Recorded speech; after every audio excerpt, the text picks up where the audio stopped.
Boa noite, pessoal. Tudo bem com vocês? Espero que sim. Estamos aqui para o nosso momento de terça-feira, com a parte 2 do nosso bate-papo sobre alienação parental, um assunto extremamente importante e que nós, psicólogos, lidamos diariamente no consultório. E para isso, novamente, convidei a doutora Daniele, já vou chamá-la aqui. Oi, Dani. Deixa eu ver. Convidar. Enquanto isso, vou enviar os aviãozinhos. Oi, Dani. Oi, tudo bom? Tudo e você, querida? Tudo jóia, boa noite. Boa Que noite. frio, né? Menina, eu tô de poncho, tô toda cheia de roupa, que quase não consigo me Tá mexer. muito gelado. Você tá linda de cabelo solto, você tava linda na Obrigada, pintura, teu cabelo é lindo, hein? Deslumbrante. obrigada, Lindo, lindo, lindo. muito obrigada. Lindíssima, que bom. Dani, doutora Dani, né, Dani? Eu chamo de Dani, mas eu sei Pode me que é chamar de doutora Daniele. Dani. Mais uma vez, muito obrigada. A nossa live de quinta-feira passada foi um sucesso. Recebi vários feedbacks bem legais, assim. Muito As bom. pessoas elas têm um pouco de timidez ainda de falar, de colocar mensagens ali para todo mundo ler e acaba dando algumas confusões. Preferem às vezes comentar no privado, né? Porque Sim. acontece, né? Uhum. Então, vendo realmente a importância desse assunto, a gente precisou continuar, né, Dani? Sim. E para a gente começar hoje, acho que para quem a Cláudia não estava aí semana passada, enfim, para quem for assistir, a Daniele é advogada, né, especialista em direito da família, com ênfase em alienação parental e guarda compartilhada. Então, veja a importância de tudo que ela vem acumulando nesses anos aí de estudo, o quanto é importante a gente prestar atenção no que ela tem para nos passar, porque, vias de fato, é uma aula gratuita que a gente teve, né? E que a gente vai ter de novo. Foi uma super aula, né? Ai, que Então, bom. gratidão, viu? Eu estava dando uma lida à tarde e encontrei uma frase do pensador Gilbert Chesterton, sabe? Aham. E bem legal para a gente começar esse assunto aqui. Ele já dizia assim: há mais de uma maneira de cometer infanticídio. E uma delas é assassinar a infância sem matar a criança. Eu achei essa frase tão significativa, porque é o que a gente vê muito quando a gente está diante de uma demanda dessa, da alienação parental. É óbvio que a gente tem alienações parentais gravíssimas, severíssimas, e eu acho que é sobre isso essa frase, né? O quanto Sim. isso vai ter desdobramento e essa pessoa vai ter sofrimento lá na frente. Então, eu achei bem propício trazer o Gilbert nesse momento. E então vamos lá, uma hora passa rápido. Hoje a gente vai falar Vamos. dos atos propriamente dito, né? E fique à Sim. vontade, Dani, para começar aí. Fique à vontade, querida. Então, a primeira coisa, né, que eu trabalho com relação a esses atos, né? Como eu tinha falado semana passada, que eu sempre coloco para a pessoa que eu sempre vou priorizar a criança nessas situações, né? Sempre a criança será priorizada. Uhum. Veja, a gente está trabalhando com uma lei nova, que é uma lei de 2010. Então, é uma lei que completou 10 anos agora. E é uma lei que foi necessária a gente trabalhar com esses atos e trabalhar na conscientização desses atos para que 4 anos depois viesse a guarda compartilhada obrigatória. Uhum. Né? Então, nós trabalhamos durante esse período com esse raciocínio para que 4 anos depois se amadurecesse e viesse a guarda compartilhada obrigatória. Hoje, nós temos um movimento muito grande, principalmente de mulheres, e eu entendo, eu não estou fazendo uma crítica a respeito desse movimento, mas é importante fazer colocações, porque são pessoas que estão se movimentando para anular uma lei em base de situações de exceção, que é o movimento contra a lei da alienação parental, num movimento de pessoas que supostamente os filhos sofrem abuso e é por causa da lei da alienação parental, com o medo de perder a guarda dos filhos ou por uma questão de guarda para ter uma guarda unilateral, ter visitas supervisionadas. O grande vilão acaba sendo a lei da alienação parental. E a lei da alienação parental não é o grande vilão, porque existem mães alienadas também. Você querer diminuir a importância da lei, o que essa lei significa de mudanças na vida de crianças que podem viver plenamente a parentalidade de pai, parentalidade de mãe, porque existe essa lei como baliza para evitar esses atos alienatórios, é um erro tremendo. O que a gente tem que atacar, e que eu acho que o movimento tem que ser nesse sentido, não é de limar a lei de alienação parental e tirar a lei da alienação parental do nosso conjunto de leis, porque ela beneficia pais, mães e crianças. É tornar mais gravosas as punições, mais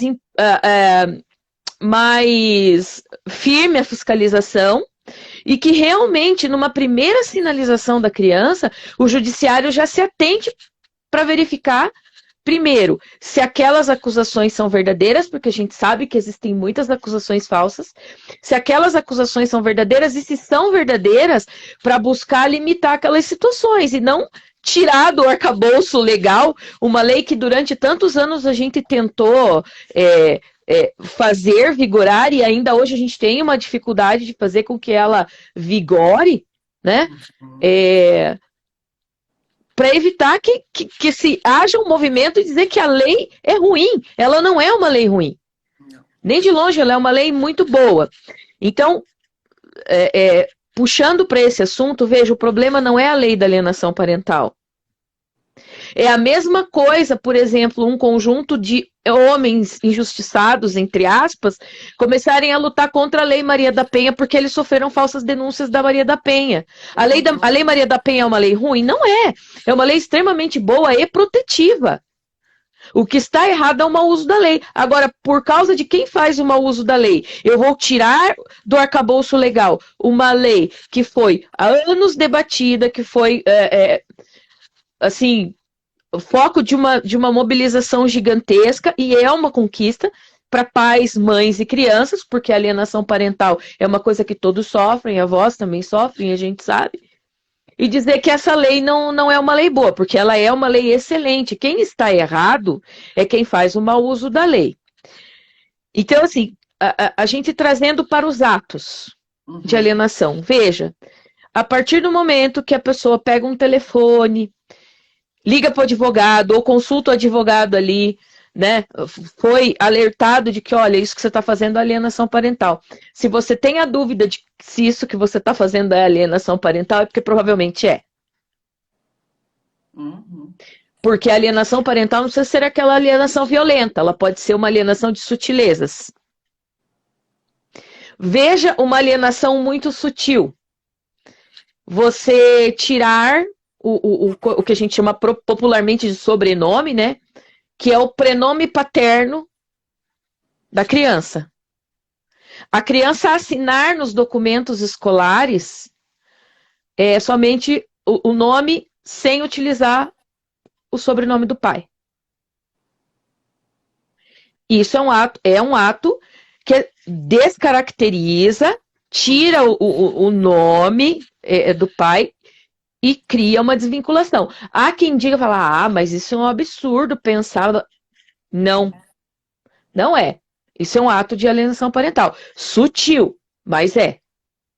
Já começa por aí, né? Vamos pensar. Já começa por aí. Se você for pensar, já começa por aí. Aquilo que a gente tinha comentado, de tratar o outro genitor sempre como incapaz para determinadas tarefas. a criança está doente, tem que administrar um antibiótico a cada 8 horas, então ele tem que ficar comigo, porque afinal das contas só eu sei fazer a conta, né? A cada 8 horas, saber que hora, e só eu sei dizer, medir quantos são 5 ml, porque o outro genitor não vai saber. Isso é um ato de alienação parental. Então, todas as situações, por mais sutis que sejam, que busquem desqualificar o outro genitor de alguma maneira e que façam com que a criança sinta a insegurança de qualquer forma de estar com aquele genitor ou com aquela genitora, que façam com que ela se sinta menos segura e que ela entenda que aquele genitor ou genitora é menos capaz com relação à educação dela, é um ato de alienação parental.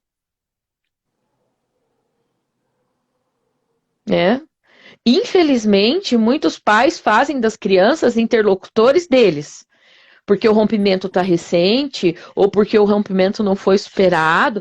Então, filho, vem lá passar o final de semana. Mas o papai, ele tem amigo? Tem. E amiga? Papai tem? Tem. Contrário também. Passa o final de semana, a vida inteira, perguntando tudo o que acontece, gravando falas da criança, descontextualizando. E também tem as situações mais graves. Por exemplo, verificando uma situação gravíssima, né?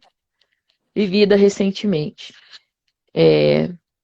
O pai começou a perceber que a criança não queria mais vir, não queria mais vir, não queria mais vir, não queria mais vir. E começou a conversar e tal, e ele tem um outro comportamento.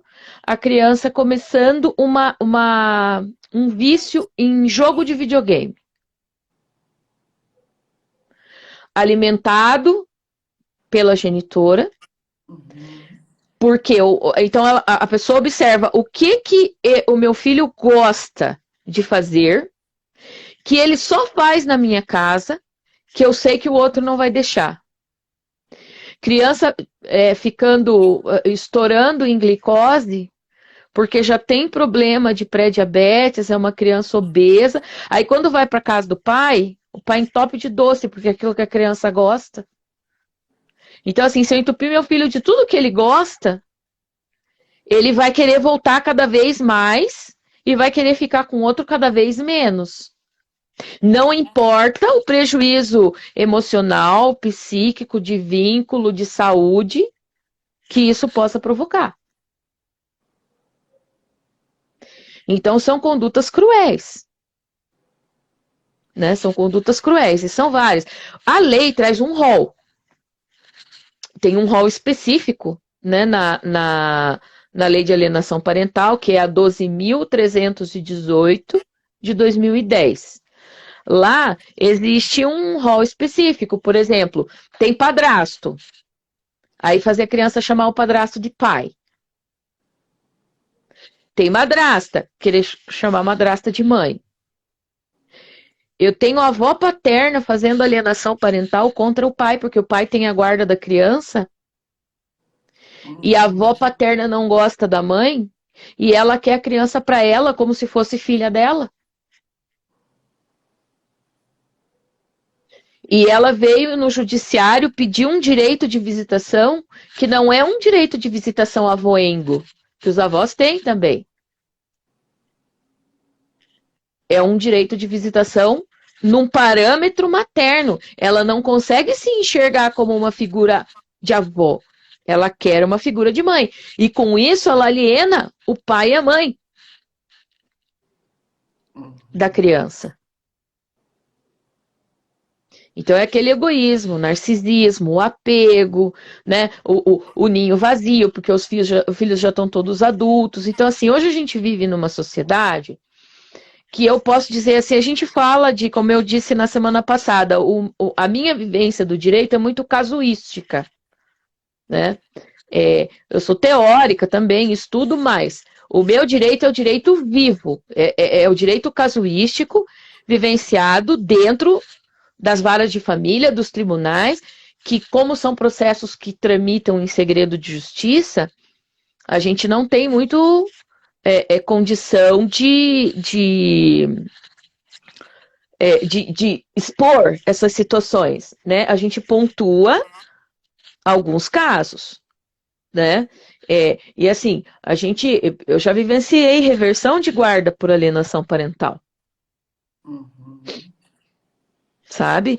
É assim, o discurso era, olha, filho, se você for lá na frente do juiz e falar para o juiz que você gosta de ficar com o teu pai, você nunca mais vai me ver. Muito. Ou o pai também, olha, filho, se você contar o que acontece aqui na casa do papai para a mamãe, eu nunca mais vou poder ir te visitar. Eu nunca mais vou poder te ver. E são aquelas coisas assim que você vai vendo, porque assim, ela é uma situação que se perdura pelo tempo. E a gente acompanha essas crianças crescendo.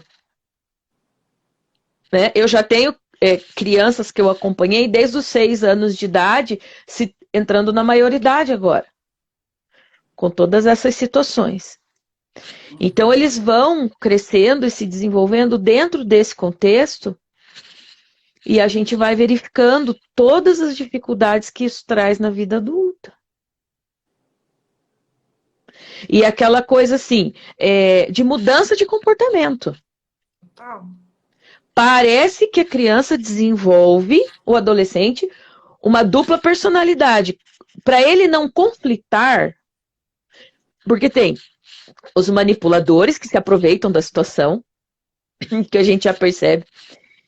Tem os que sofrem profundamente, mas eles assumem um lado e adotam um dos genitores. E daí o outro passa a ser o inimigo e é tratado como tal. Que é aquele discurso que cola. Ai, porque foi fulano que quis se separar. Porque fulano, olha, foi o papai ou a mamãe que destruiu a nossa família. Eu não queria. Mas quis e agora nós estamos assim. Ah, mas a gente está morando, você mudou de escola, ou a gente está morando mais longe da tua escola. Ai, mas olha, eu não queria isso, a culpa é de quem quis se separar, eu não queria. E daí aquele discurso vitimiza, daí aquele discurso começa a entrar na seara da síndrome, sai dos simples atos, começa a entrar na seara da síndrome e a criança simplesmente adota um lado.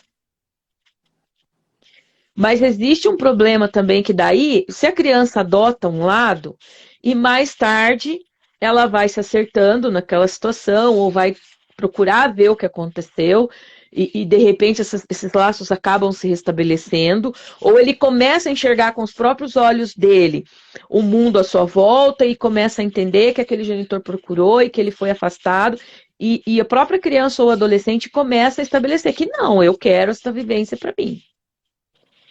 Ou aqueles que sofrem profundamente, que são aqueles que, assim, eles começam a se policiar porque eles não querem magoar nenhum aqui, nem outro ali. Então, ele fica retendo para ele. Então, às vezes, ele quer contar uma história do padrasto, ou da madrasta, ou da casa do pai, ou da casa da mãe na frente daquele outro genitor. Ele freia na hora e ele começa a se reprimir. E ele começa a se comportar como se ele fosse duas pessoas diferentes. Quando ele tá com o pai, ele é uma pessoa. Quando tá com a mãe, é outra pessoa. Para não sofrer, para não conflitar. E isso trazendo conflitos, inclusive, dentro da fala. Existem crianças que não desenvolvem a fala por conta da lealdade ao sistema. Assim, ela não precisa contar nem para um, nem para outro aquilo que está acontecendo. Gente, isso é de uma delicadeza, né, que chega a nos dar... Eu me dá arrepio esse assunto, porque como é que você vai provar uma alienação, digamos assim, com uma criança, por exemplo, dentro do espectro que não fala, não tem essa autonomia? Como é que você vai fazer esse trabalho, por exemplo, com mães ou pais ou genitores que têm transtornos de personalidades, né, severos. Então, assim, essa lei realmente é necessária demais. Ela só precisa realmente ser mais lapidada, né? E ser mais olhada também. As pessoas que fazem esse trabalho precisam querer que isso funcione também melhor, né, Dani? Porque é É, muito delicado você provar que uma pessoa está cometendo uma alienação, por exemplo, numa criança que não tem defesa, que vai demorar mais para poder trazer isso e mostrar isso, né? exatamente. Eu vou contar um caos, né? Oba. Um caos que isso já tem muitos anos. Foi começo de carreira, 2009, 2008, 2009, não tinha nem lei de alienação parental ainda. A gente começava a engatinhar nesse sentido, né? E eu sempre muito focada nesse assunto, muito interessada, saí da faculdade com a gana desse trabalho, que eu saí da faculdade em 2006, e me aparece no escritório onde eu trabalhava, e assim, toda a pasta de família era minha, porque eu já tinha experiência na universidade, trabalhei com duas pessoas incríveis nesta área. Professora Georgia Sabag Malucelli, que foi minha professora na graduação e que atua e sempre atuou em vara de família e no núcleo de prática da Tuiuti, doutora Joeci Camargo, da Justiça nos Bairros. Então, assim, muito aprendizado dentro das varas de família, ali dentro dessa casuística, dessa prática. Então, quando eu fui para o escritório, eu falei, olha, que ninguém quer. Vara de família, todo mundo corre, porque é uma coisa que, né, as pessoas realmente, às vezes, preferem me abraçar no crime do que vara de família, porque é muito complicado. E daí me chega o rapaz com um discurso, ele me chega com fotografias, o menino com os roxos e tal, e um print de tela de Facebook, acho que era até Orkut na época, nem Facebook era, dizendo que, daqueles posts, assim, que é o tipo de coisa tosca que ninguém deveria compartilhar, mas que não configura crime nenhum, que a psicologia e dando com chinelo na criança, assim, o post da mãe, assim, o menino lá com umas marcas roxas e umas gravações. Filho, mamãe bateu, mamãe bateu. Menino, 3 anos, 2 anos e meio, 3 anos mal falado. Bateu. Esse aqui, bateu. Isso aqui, chuveiro. Isso aqui, tomada. Isso aqui, porta, sabe? Umas coisas, nada a ver. E o menino choramingando ali e tal. E daí o outro advogado com quem eu trabalhava na época, ele falou, olha que absurdo, porque temos que tirar a guarda das mulheres, porque ela tá matando os meninos, porque... Falei, calma. Aí eu fui analisar as imagens, porque assim, aquela época, eu não era mãe ainda, mas eu tinha um sobrinho meu, que nascido em 2003, mais ou menos da idade da criança, um pouquinho mais velho, branquinho igual, como é a minha filha. Se você pega na minha filha com um pouquinho mais de força, assim, tipo, como aconteceu uma vez que eu chorei lágrimas de sangue, porque ela ia dar com a cabeça no chão, que ela ia cair de um banco, e eu segurei o braço dela com força, ficaram os meus dedos no braço dela, todos. E eu, né, falei, realmente, no desespero, empreguei muita força, fiquei muito arrependida, mas... Aí vai no play, no parquinho da escola, e é uma criança que qualquer embate, aquilo ali faz ali um edema mesmo, faz ali um roxo, né? E aquilo não era um roxo de pancada, porque a gente estuda medicina legal, a gente sabe o que é uma escoriação de chinelo, ou como ele falou, que ela bateu com a borracha do chuveiro no menino. E a gente sabe que a lesão é diferente, porque ela faz umas petequias, é diferente daquele roxo de batida. Então ela faz umas petequias em volta, e daí ela faz o roxo, então a gente sabe. Aí eu peguei e falei para ele, eu falei, olha, a gente pode até entrar com esse pedido. Falei, mas isso aqui não foi agressão. Falei, isso aqui essa criança provavelmente vai num parquinho, brinca no parque, bate a canela, faz alguma coisa, isso aqui não é de agressão, porque não é característico, é diferente. Daí eu fui lá, mostrei uma literatura para ele. Ele falou assim, olha, na dúvida, que eu acho que é como a gente deve conduzir mesmo.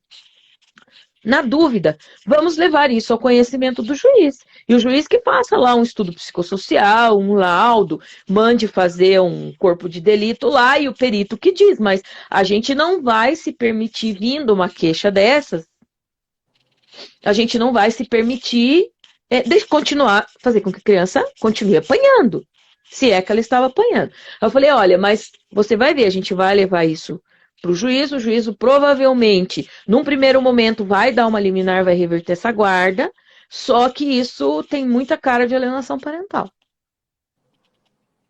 Falei, esse menino foi induzido a falar. E quando o menino estava em contato com a equipe psicológica do fórum, eles verificaram toda a indução, porque como ele era muito pequenininho, ele tinha que estar na companhia de um dos genitores, e como foi revertida provisoriamente a guarda, ele estava com o pai. Então, assim, o relato da psicóloga ela fazia as perguntas, ele olhava para o pai, como quem diz, posso responder, ou o que eu devo responder, ou eu respondo. Então, são nessas sutilezas que a gente pega. E, de fato, nós pegamos, porque daí tinha uma alienação parental muito pesada, e que, assim, dentro de um conjunto de fatos, é claro que, mesmo que a gente veja uma indução, a gente precisa seguir a pista da criança, a criança precisa ser escutada. Né? Que a gente sabe que criança mente mesmo. É um ser humano em formação. E, inclusive, a gente sabe que faz parte do desenvolvimento, né? Tem a idade do medo, tem a idade da mentira. Mentir, né? Uma habilidade. Exatamente, é uma habilidade. E, enfim, daí a gente viu e aquela situação acabou que ficou muito marcado no escritório, porque eu era recém-formada, tinha 2 anos de carreira e tal, mas o meu parceiro de trabalho, ele falou assim, olha, efetivamente, você enxergou o que estava na entrelinha, que a gente não viu. Daí eu falei, mas a nossa conduta foi a mais acertada. Porque, inclusive, se nós não tivéssemos tomado aquela conduta, nós não teríamos descoberto a alienação parental do pai, que era o nosso cliente, e não teríamos colocado para ele a ideia de que ele tinha que mudar aquele comportamento, que aquilo era um comportamento errado. E como ele não parou com aquela situação, chegou um momento que o juiz falou, olha, agora você vai fazer só visita supervisionada, porque não vamos ter condições de deixar mais você sozinho com o teu filho. Sim. Né? Então, tem todas essas situações. Então, é um caminho tortuoso. E não espere o alienador parental achar que passa desapercebido, porque não passa, porque a escola observa. E escola também, eu tenho que fazer uma crítica aí, que a gente tem um problema sério com escola. Né? Porque às vezes vai a pessoa lá, se vitimiza, a escola compra aquele discurso, e o outro genitor fica tratado como se fosse um pária dentro daquele ambiente. Então, o ambiente escolar tem que ser um ambiente neutro. Acolhedor também, né? Porque acolhedor também. Existe ali, né? Exatamente. Então, essa coisa da escola tomar... Porque existem escolas que tomam partido que a gente tem que chegar num extremo de notificar a escola. Fala assim, olha, ou você trata o meu cliente ou a minha cliente como trata a outra parte, ou nós vamos ter que, porque existe multa, inclusive, para a escola. Na lei da alienação parental, a escola que se nega a dar informações pedagógicas para qualquer um dos genitores, tenha ele a guarda legal ou não, a escola que impede a entrada daquele genitor na escola, ou a escola que, digamos assim, compra o discurso de um dos dois, aí tem a apresentação, não manda o e-mail de convite. Isso é a escola sendo conivente com alienação parental. Em escola pública acontece muito menos, porque não existe esse interesse monetário, né? A coisa monetizante não existe. Mas não é incomum de chegar para fazer a matrícula lá e já pintar a caveira de verde, amarelo, rosa, todas as cores. Então, são condutas que a gente visa mostrar para a pessoa que nós estamos representando que são condutas erradas. E deixa eu te fazer uma pergunta que veio agora com a tua fala, em relação ao contexto escolar, né? A gente entende que a escola tem um limite, é óbvio, né, de comunicação ali, do que pode ser falado, do que a escola pode abordar. A escola ainda tem muito esse pensamento que é o pedagógico, né? Mas às vezes a criança não está desenvolvendo e a escola está presenciando uma alienação que ainda nem foi denunciada. A escola teria esse dever de fazer uma denúncia quando ela percebe que está havendo uma alienação até de ambas as partes e que ninguém tá vendo isso e que isso ainda não foi para o direito, não expandiu ainda para onde realmente vai ser resolvido. A escola deve fazer essa denúncia, né, Dani? Eu acho que... Veja, nós temos uma lei absoluta que rege esse tipo de relação que se chama ECA, Estatuto da Criança e do Adolescente. Você vai no Estatuto da Criança e do Adolescente, é obrigação da escola informar qualquer tipo de violência contra a criança. E a alienação parental é violência contra a criança. O que é que precisa? Precisa a informação chegar na escola, como a Marta está dizendo ali, ela é professora, conheço a Marta, é informação chegar na escola. E eu acho que seria um compromisso extremamente importante, porque os professores de escola pública, eles estão, na grande maioria das vezes, muito mais direcionados para essas questões de assistência social, do social, de observação de abuso. E a alienação parental também é uma espécie de abuso. É um abuso psicológico. Né? Falta, às vezes, conhecimento. De repente, uma iniciativa das escolas particulares de chamar um profissional, uma equipe, psicólogos e advogados, para sentar com os professores, para trabalhar na detecção desse tipo de problema, porque, afinal das contas, o que é que se quer? O que a gente quer não é que as pessoas sejam denunciadas e respondam e tenham problemas e percam o direito de ver os filhos. Não, a gente só quer que eles parem de destruir o psicológico das crianças. É só isso que a gente quer. É isso, a gente bem não isso quer. que você falou. A escola também investir nesse saber, né? Porque é amplo, é bem amplo. E eu vejo que a escola vivencia muito isso. Nossa, muito. Eles são os primeiros, muitas vezes. E é uma dor de cabeça para eles. Sim. A alienação parental é uma dor de cabeça para a escola. Para a escola, é. Sabe? O constrangimento, tem festa, aí tem formatura, aí tem que botar para sentar um do lado, outro para sentar do outro. São saias justas que as escolas passam diariamente nas relações escolares. Tem reunião da escola, chama um, não chama outro. Aí chama, sabe que tem aquele conflito, fica todo mundo apreensivo, sabendo que pode acontecer alguma situação desagradável ali. E é uma situação que, assim, pelo Estatuto da Criança e do Adolescente, a escola tem a obrigação de denunciar qualquer espécie de violência. E a alienação parental é uma violência psíquica. Sabe aquela tensão assim de, hoje quem vem me buscar, já cansei de presenciar situações de pai e mãe brigando na porta da escola, de assim, os pais, o casal com os filhos, aí é uma outra forma de alienação, que não chega a ser alienação parental, que é uma outra forma de alienação, mas que o judiciário também, com base na lei da alienação parental, por analogia, trata essas situações. O casal não queria que os avós tivessem contato com os netos. Motivo familiar deles. Mas os avós têm direito. Garantido pela lei. de ter esse relacionamento. É família também. Então, eles não queriam. E daí, qual era a única forma dos avós verem os netos? Eles paravam com o carro na porta da escola. E cada vez que eles eram vistos, era um escândalo. E daí era um problema para a coordenação da escola. E a coordenação da escola falou assim, como que eu vou proibir uma pessoa de parar numa via pública?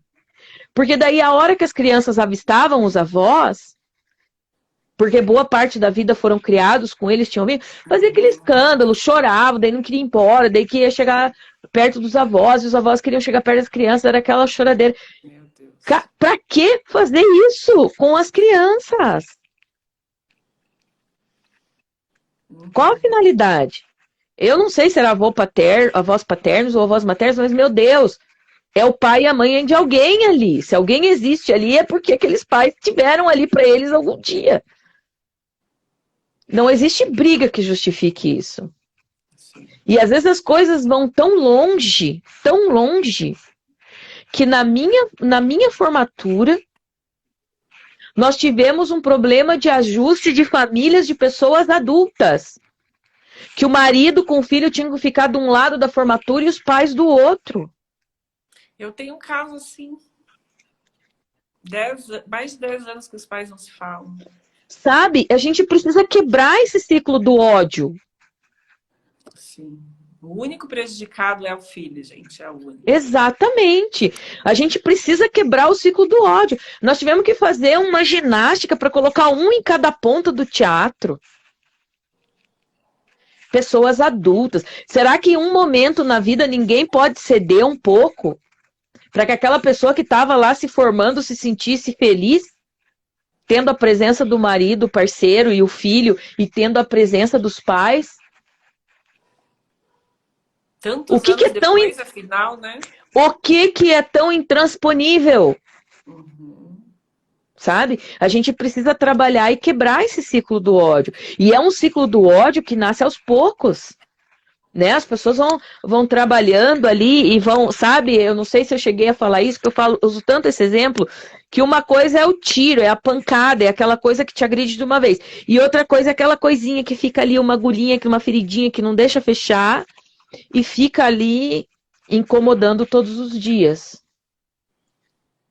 E se a gente consegue provar isso em juízo, o que aquela pessoa ganha? Nada, porque ela pode sofrer uma reversão de guarda,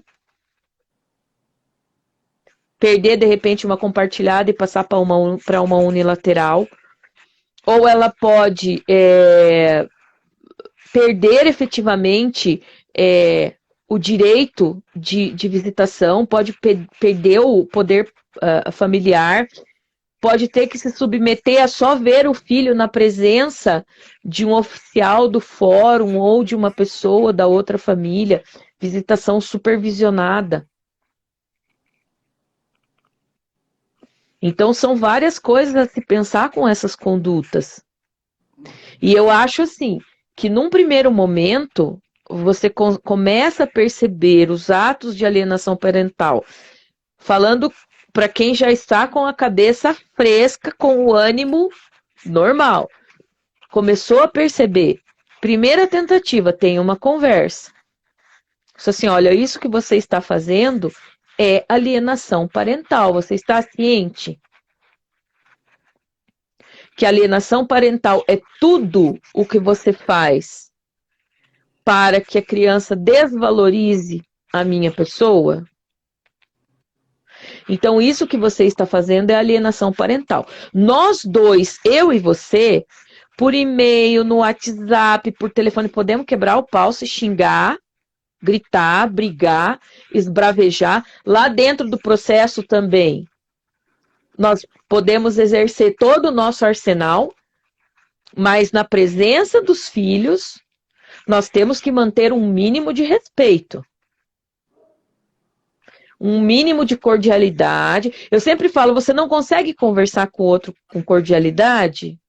escreva um e-mail. Eu brinco com os meus clientes, eu presto um serviço e é de graça. Você vai mandar uma mensagem de WhatsApp, você acha que a barra pesou? Manda para mim que eu reescrevo para você sem o menor problema. Porque é uma forma de você ser objetivo e evitar ofensas desnecessárias, que isso é que acaba fomentando o conflito. Alguém tem que assumir a posição de quebrar o ciclo do ódio em algum momento. Você precisa, sim, efetivamente se defender, principalmente por quê? Porque o poder familiar é um poder-dever. Os pais com guarda compartilhada ou unilateral, nenhum dos dois perde o poder familiar com relação ao filho. Isso inclui responsabilidades. Porque as pessoas gostam muito de ver o lado, ai, quantos dias eu vou conviver, eu passei não sei o quê, mas o campo principal é o campo da responsabilidade. Então, vamos assumir o campo da responsabilidade e deixar de picuinhas no primeiro momento. Mas nesta parte do campo das responsabilidades é que se deve reconhecer o seguinte: que você tem a responsabilidade de proteger o seu filho contra a alienação psicológica, contra a pressão psicológica, quanto à violência moral que esta criança está sofrendo. Num primeiro momento, você conversa, tenta consertar. Você tenta uma terapia, você tenta arrumar a situação, mas se você chega num contexto onde o outro não reconhece que aquilo está acontecendo, que o outro não compreende que ele está incorrendo num crime, o que é que você faz? Você procura o judiciário e entra com uma ação declaratória de alienação parental e pede para o juiz as providências. Porque ali vai ter estudo psicossocial, né? Aí até hoje eu estava fazendo uma audiência de guarda, e daí a mãe falou para mim, falou assim, ai doutora, mas a cabeça da criança já está trabalhada. Eu falei, mas a psicóloga do fórum é 3 vezes mais trabalhada, ela consegue captar. Na verdade, o estudo psicossocial tem o condão de mostrar o quanto essa cabeça já está trabalhada. O principal problema é que às vezes falta preparo.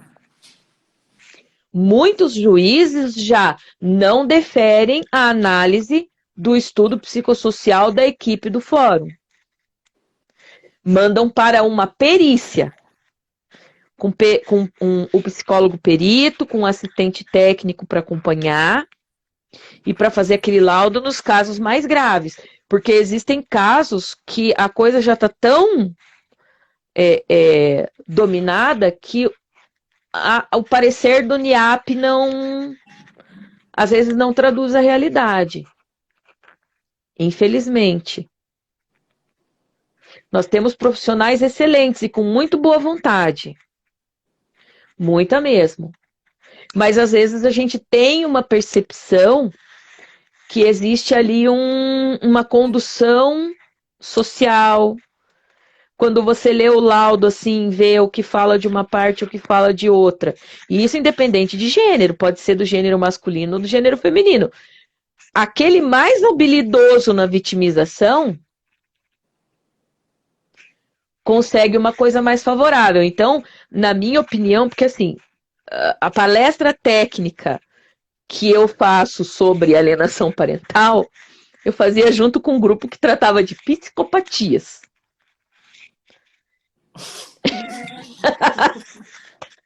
Né?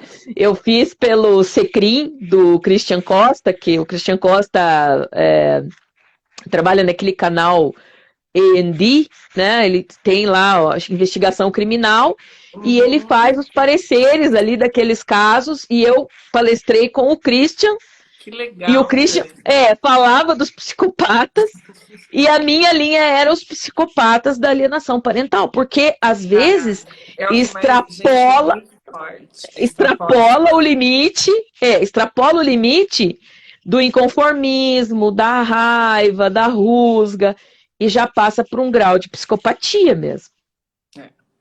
psicopata é justamente a pessoa que tem prazer de fazer mal para o outro, né? Manipular, chantagear e ser perverso mesmo, na maior intensidade que puder, né, Dani? A Mônica está Exatamente. perguntando ali. Ele nunca vai fazer mal para ele sempre vai fazer mal para o outro, né? Para o Sim, outro. exatamente.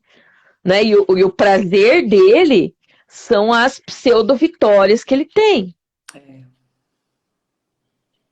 Né? Ele trabalha o convencimento, ele assusta. É aquela história do bicho-papão que eu falava na semana passada, né? Ele vai criando aquela imagem. É a mesma coisa do mito da caverna. Enquanto tá vendo passar só na porta da caverna, tudo gigante e assustador. A hora que você bota a cabeça para fora, fala assim, tá, mas agora eu descobri o que é. E era só isso mesmo? Não era nada, não existia. E a gente vê situações, né? Situações da pessoa chegar assim no escritório e falar, olha, eu tenho certeza que está acontecendo uma tentativa de abuso sexual. Nananana. E daí você começa a ver que é muito aquela coisa roteirizada, né? Porque quando você desconfia que uma criança sua está sendo abusada pelo padrasto, por qualquer pessoa, você não vai procurar o advogado primeiro. Primeiro você procura a polícia. Eu posso estar dentro de todos os contextos. Quando você presencia ou você desconfia, o que você faz? O que a grande maioria faz? Pega a criança pelo braço e leva para a polícia, para depor, para fazer um corpo de delito, para descobrir o que aquilo está acontecendo. E não levar para o advogado para saber o que eu posso fazer com aquela informação. Quando é real, a atitude é rápida, né?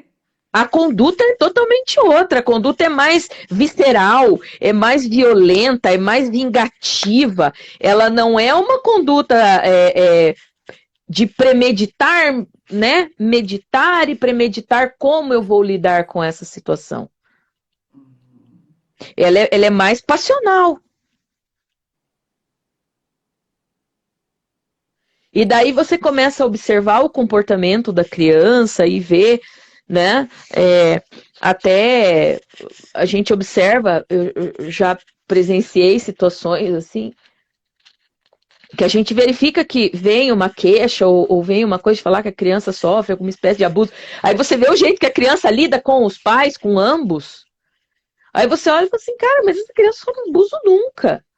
Ah, não tem medo, não tem receio, não tem, né? Ela fala, ela se expressa, ela não recua. É aquela livre, coisa. né? Ela é livre. Você as sabedorias antigas. Você quer saber se uma criança é acostumada a apanhar? Eu tinha uma professora que falava isso no 4º ano. Ela falou assim: o que a gente faz para detectar se uma criança é acostumada a apanhar ou não? Você levanta a mão para ela.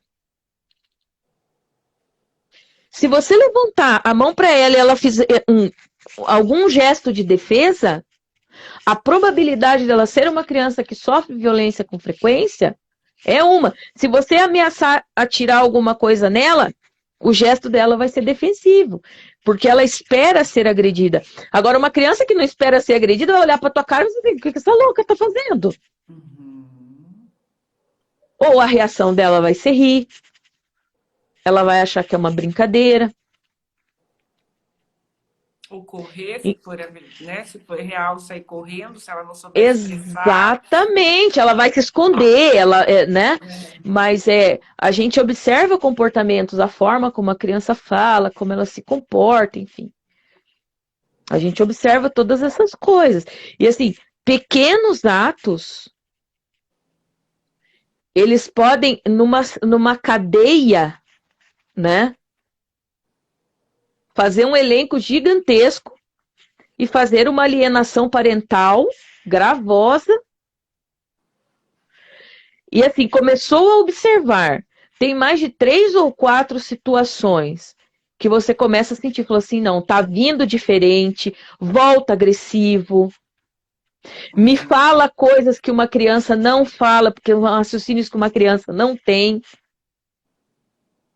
Na dúvida, faça a investigação de alienação parental, entra com a declaratória. E aquela coisa, percebeu negligência, abuso, peque pelo excesso. Não tenha medo de macular ou magoar o adulto. E deixa eu só retificar ali quando eu perguntei da escola, porque eu quero que essa live seja compartilhada com muitas escolas. Porque, a verdade, eu vejo a grande dificuldade das escolas de tomarem essa atitude. Muitas vezes por não saber, é óbvio, né?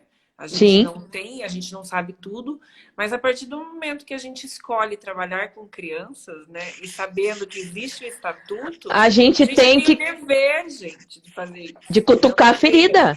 Cutucar, e não tenham medo de perder aluno, porque você está salvando a vida de alguém. Às vezes, aquele movimento que você fez ali vai acontecer algo positivo para a vida daquela criança. Eu percebo muito esse receio, esse medo, até para falar sobre um possível diagnóstico. Então, é muito melindre, né? Sim. Por medo de perder. Então, não tenho medo de perder. Vale a pena sempre falar. Né? Eu acho assim, dá pra gente trazer uma cena espetacular, que é outro tema, outro assunto que eu gosto muito de tratar também, mas é uma situação similar e que vale a analogia, que é naquele filme Extraordinário, quando o menino sofre bullying e a família é chamada, a família do buller é chamada para que tome uma atitude. A atitude do diretor ali naquele momento é simplesmente perfeita. Fala, olha, sinto muito, eu gosto muito de você, mas eu não vou aceitar, não que eu não aceite a sua conduta, você está pedindo desculpa, você está se retificando, mas eu não aceito a conduta dos teus pais. Não me agrada e não me serve. Então eu achei aquela cena muito emblemática com relação a qualquer problema que aconteça com famílias dentro de escolas. A escola precisa se posicionar que ela é um ambiente de educação. Ela tem que abraçar esta responsabilidade. E a educação é um todo. Até porque a alienação parental gera danos neurológicos severos e às vezes a criança não aprende, e quando a escola não se interessa em saber o que está acontecendo, de que forma, muitas vezes vem os diagnósticos errados daí, né? Eu já tive caso até de receber um diagnóstico de DI, sendo que não tinha nada a ver. Quando você vai aprofundar, assim, uma confusão, emaranhado, né? E aí sobrou para quem, mais uma vez? Para a pessoa, né? Para a criança. Então, assim, não dá, né? Os danos que isso causa são muito grandes. A gente precisa falar. Eu bato muito nessa tecla. Fala. Eu sempre assim, me proponho, né? Às vezes acontece, está conversando lá com pessoa. Então, assim, olha, com uma professora, você quer que eu vá na tua sala falar de bullying? Tá bom.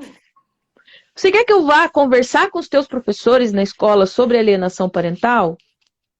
E quais as atitudes vocês podem tomar sem que isso seja um problema sério para a escola? Por quê? Porque, por analogia, as grandes escolas, elas têm equipes jurídicas, né? Mas é aquele ensino massificado. Ah, você tirou 10, você vai passar no vestibular, vamos poder estampar a sua foto lá no outdoor que você passou na Federal em Medicina? Pouco importa se você está todo arrebentado por dentro. Você está sendo alienado ou não? Exatamente. O problema que você está sofrendo na tua casa, para mim, não importa. Mas tudo o desenvolvimento do ser humano é uma resposta.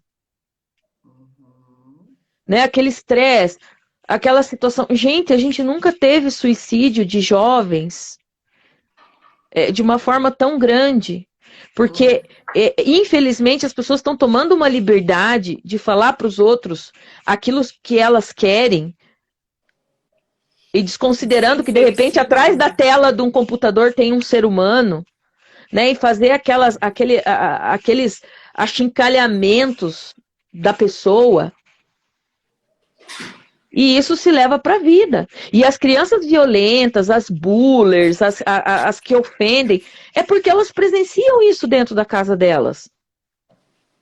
E na grande maioria das vezes é os pais com relação um ao outro. Sim. E ela reproduz aquele comportamento.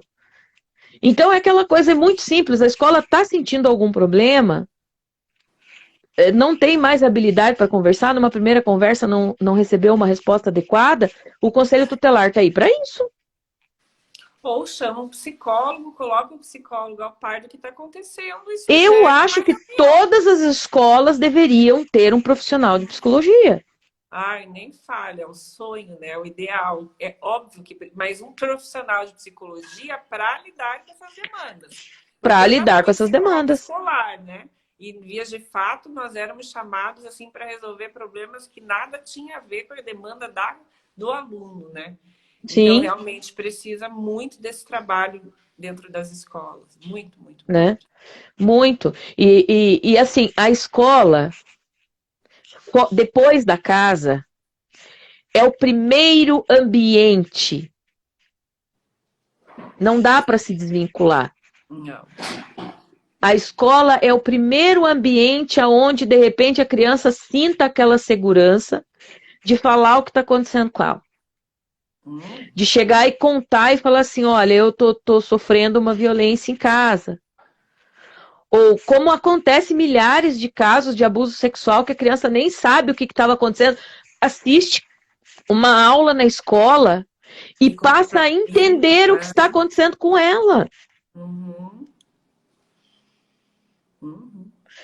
Eu acho que se o Estatuto da Criança e do Adolescente fosse levado para as escolas e explicado de uma forma didática para as próprias crianças, elas seriam protagonistas em denunciar todo tipo de abuso que elas estão sofrendo. E elas fariam, com excelência. Claro que fariam. Claro que fariam. Sabe? Abrir este espaço para que a criança pudesse se expressar seria sensacional. E a terapia entra aí, né, gente? Entrou indiferente a terapia para todos, em todas as situações, mas numa situação dessa em especial, né? Mesmo que ainda não tenha chego lá no direito, enfim, procure sempre uma psicóloga. Faz toda a diferença. Eu até claro que crianças faz. que vivem essa situação, às vezes eu as coloco junto. Dani, você precisa de ver que lindo, aquele que já está vivendo há um pouco mais tempo. Esses dias eu peguei um falando para o outro assim, o meu coração estava quebrado, mas agora ele já está ficando assim de novo. E você está em que fase? E eu longe dos dois, assim, os dois com 8 anos. Eu falei, gente, olha isso. Né? Eles mesmo ressignificando a história deles a partir do que eles entendem ali. Então, a terapia faz muita diferença nessas horas. E não importa a idade. Claro que não. Claro que não. Todo momento é momento. Todo momento é momento. Para a gente parar um pouco e para esses comportamentos pararem de se reproduzir. Que é sobre o que a Paula comentou agora aqui, né? A alienação gera tantos frutos que acabam gerando fruto nos filhos dessas pessoas que foram alienadas. Com certeza, a gente dá aquilo que a gente recebe, né? Até que vem alguém realmente, as pessoas que querem mudar isso e entrem num processo realmente de terapia para não reproduzir os padrões, que é o que a gente mais luta, a não reprodução de padrões. E eu conheço, assim, pessoas, eu tenho clientes que me falam, ela fala, e eu tô fazendo isso, eu falo, tá, você tá agindo como uma pessoa alienadora. Aí, ai, meu Deus, eu passei isso na minha infância, eu não queria nunca fazer isso com meu filho. Aí eu falo, mas isso não é um padrão que você reproduz porque você quer. É porque aquilo tá implantado em você e você precisa mudar. Então, vá fazer terapia. Se você não tá dando conta, faça terapia. Porque isso ajuda, inclusive, processualmente falando. Sim. Você mostrar para o juiz que você tem intenção de mudar o comportamento, isso tem um peso muito relevante. Se for sincero, porque, como eu falei, o psicólogo do juiz não é bobo, o juiz não é bobo, ninguém é bobo. todo mundo dentro daquele contexto jurídico, a gente tem um conhecimento de ser humano. A gente que está na lida, ouvindo há muitos anos, realmente é na sutileza, mas você saca quando um está querendo botar a culpa no outro a mais, quando não é. A gente consegue pegar no ar, assim, né? Por isso Claro que que eu digo, pega. não tem, uma hora ou outra a verdade vai aparecer, pode demorar anos, mas ela vai aparecer, não há como Claro. não aparecer, né? Vai aparecer de uma forma ou de outra. Então tem que manter o coração em paz também, porque é muita angústia que essas famílias vivem, né? É. E aquela coisa, você vai ficar preso nessa situação o resto da sua vida? Não. É o que eu sempre digo, eu falo assim, a raiva, o rancor é um veneno que você toma todo dia esperando que o outro morra. Uhum. Uhum. E é muito, muito triste isso. É. E aí tem que fazer reflexões do tipo, se isso aconteceu dessa forma, se está acontecendo essa separação, é por algum motivo maior, né? Não adianta entrar em desespero, precisa tratar o ego, o narcisismo, às vezes não é nem amor, né? Na maioria Não, das vezes é não é aquela amor, coisa. Você sabe o que a gente não é vê amor. muito? O Eu amor é vejo pedra, muita. né? O casal tá lá, o outro faz tudo para voltar, trabalha. Aí um ano depois, ele pede a separação e ele sai. Ele se separa. Porque o que ele queria? Ele sabia que não falir daquela sociedade conjugal. Mas ele não queria, tipo, não queria ser ele o perdedor. Né? Porque como diz aquela canção do ABBA, que fala sobre separação, que eu acho aquela canção uma terapia, que é The Winner Takes It All, que a pessoa fala tudo que ela entregou e o nada que ela está recebendo e como ela se sente a respeito daquilo. Porque foi implantado que o vencedor leva tudo. Sim. Né? E O pior que vencedor leva, inclusive a parte leva. ruim, se a gente for pensar, né? Porque esse Exatamente. alienado vai crescer, gente. E não tem. Os pais vão ter que responder por comportamentos desse sujeito de alguma forma. Ou seja, vai ser sempre uma conexão, né, destrutiva. Sim. Sempre. E isso não vale a pena, né? A vida é uma só e passa muito rápido. A gente vê crianças que chegam jovenzinhas, a vida passou, já estão adultos e nada mudou. Nada mudou.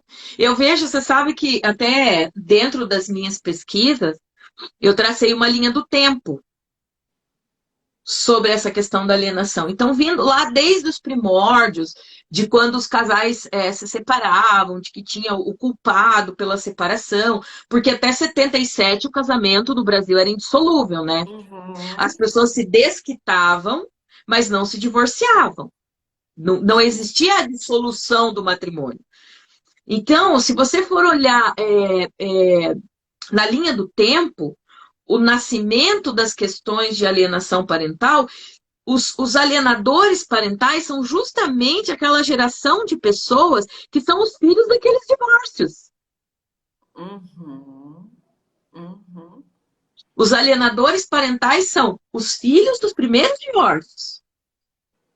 Uhum. Né, que era aquele padrão do divórcio que era assim, os pais se divorciavam, a mãe, como nunca trabalhou fora na vida, vivia de uma pensão, Uhum. daquele homem vitalícia para o resto da vida, continuava em casa, naquele padrão assim de não trabalha, de continua criando os filhos assim. Ela continua como a cuidadora dos filhos daquele homem. Aquele homem daí casa com uma mulher mais nova, faz uma nova família. Aqueles filhos da família antiga ficam meio relegados ali, né? Já não tem mais tanto contato do pai, o pai passa a ser o novo pai, mas continua sustentando, ele continua cumprindo o papel dele de homem, né? De provedor. E daí aquelas pessoas cresceram absorvendo aquela amargura, né? A amargura que a mãe viveu, que foi abandonada, que foi deixada, que agora tem que engolir uma história que o outro vive lá com a outra mulher. E quantas histórias a gente vê que vive lá com uma mulher mais jovem, ela envelheceu sozinha, envelheceu amargurada, e daí aquele discurso, porque nos abandonou, porque nos deixou, porque quebrou nossa família, porque agora tem uma nova família, porque nós não somos mais família. E foi dessa configuração dessas pessoas que cresceram, né, ouvindo essas amarguras, que começaram a reproduzir essas amarguras nas gerações vindouras. E se você for olhar a idade dessa turma, essa turma são os filhos dos primeiros divórcios lá de 40 anos atrás. 35 anos atrás.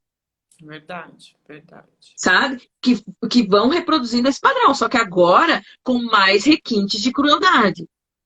Porque aí, depois dessa ruptura, veio a revolução sexual, a possibilidade da mulher ter uma autogerência sobre a sua reprodutividade, da mulher ter independência financeira. Fazer escolhas, né? Escolhas, e daí esses homens já não sabiam mais lidar com essas escolhas. Então as mulheres já não vivem mais casamentos miseráveis por conta de uma dependência financeira. Já não já tem essa condição de se libertar dessas situações. Já tem aquele poder reprodutivo, falar assim, não, eu quero um filho só e pronto. Eu não quero time de futebol. Por quê? Porque depois que eu tiver esse filho, com 6 meses eu mando ele para a escola e eu volto para minha carreira, ó. Eu preciso trabalhar. Ou o inverso também existe, aquela mulher que casa com aquela mentalidade de que, olha, agora eu vou casar, você vai ser o provedor e eu vou ficar em casa cuidando dos nossos filhos. O que para o homem até não é uma ideia, né? Porque ela tá lá cuidando de tudo, tal, mas chega um momento que, assim, se o cara, por exemplo, casou com uma mulher que era toda dinâmica, trabalhava fora, tinha uma outra postura na vida, e de repente ela começa a adotar esta postura por conta própria, ela, somente com ela. Porque existem as negociações entre os parceiros também, né? Que negocia, olha, você vai ficar um tempo em casa, você fica em casa, eu trabalho, né? Mas aquilo antes do casamento não foi negociado. Sim. E a pessoa fica ali. E ela adota uma postura matrona, e não era aquilo. E isso gera conflito nos relacionamentos. Sim. E daí aquela vida que se imaginava de antigamente, de que se separa, daí vai ficar pagando uma pensão vitalícia para mim, é obrigado a sustentar os filhos sozinho, porque isso, a lei já acabou com isso desde 1988, com a Declaração de Igualdade entre Homens e Mulheres. Sim. Então, assim, todo mundo é responsável pelo sustento dos filhos e as pessoas são responsáveis pelo seu autossustento. E aí esse monte de conflito de geração, de criação, de entendimento social sobre o que é ser homem e o que é ser mulher dentro dessa sociedade, explode na relação com os filhos. Por quê? Porque é a única coisa que você tem para medir força com o outro. Ou seja, o filho vira um negócio, vira muitas vezes uma coisa para ser negociado. Isso é muito triste. Um mecanismo de troca, uma bola para ver se quem marca gol, né? Um cabo de guerra, um que puxa. E é lamentável isso. É lamentável. Dani, É temos lamentável. bastante gente aqui. Olha que coisa boa. Maravilhoso, parabéns, o tema. Muito legal. O Eloy colocou uma mensagenzinha: na infância sofri muito, tive bullying. É assim, eu acho que nós, assim, acima dos 40, não teve quem não sofreu bullying, né? Não teve. Nossa, foi uma fase E bem... o nosso bullying sempre foi assim minimizado, né? Eu toda a vida fui uma criança gorda, então você imagine o que eu passei na vida, né? De bullying mesmo. Sim. Mas é muito complicado e isso reflete nas nossas relações. Eloy, a sua pergunta é ótima, mas nós estamos finalizando esse momento e com certeza a gente vai voltar, talvez até para começar já respondendo a tua pergunta na próxima live, se a Dani aceitar. Eu tô assim... Claro. Tô adorando, né? Porque é isso, é um assunto delicadíssimo, cheio de sutilezas e que as pessoas precisam entender, reconhecer e saber o que fazer. né? Hoje você trouxe Exatamente. essa perspectiva do que realmente se caracteriza dos atos. Mas agora que você já tem, pesquisem mais, se aprofundem, né? Falem sobre isso, compartilhem com essa live, passe o telefone da Dani, que ela está sempre à disposição, e a gente Sim. vai marcar nosso próximo encontro e eu compartilho com vocês. Dani, querida, gratidão imensa, assim, um conteúdo Passa que a espetacular. gente nem vê, né? Muito rápido, né? Muito rápido, É, muito e rápido. assim, tem pergunta para mim, o meu Instagram tá lá, é @biondocrossetadvogada ou no @Dani Tony Bell. Manda um direct lá, se tem dúvida, a gente conversa. Tem a minha página no Facebook também, Beyond Crosset Advocacia. A gente tá aí para isso, para partilhar essas informações, né?